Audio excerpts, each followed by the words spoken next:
ఏంటే నాకే ఎదురు చెప్తావా?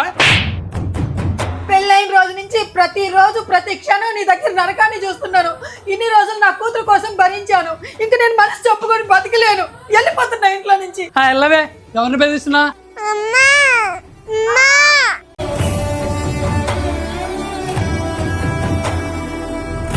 ఏదో కోపంలో ఇంట్లో నుంచి అయితే బయటకు వచ్చేసా.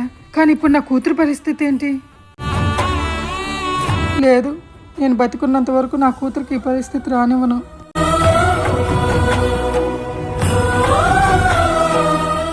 నా గురించి ఆలోచించకుండా వెళ్ళిపోయావు కదమ్మా, మళ్ళీ తిరిగి ఎందుకు వచ్చావు?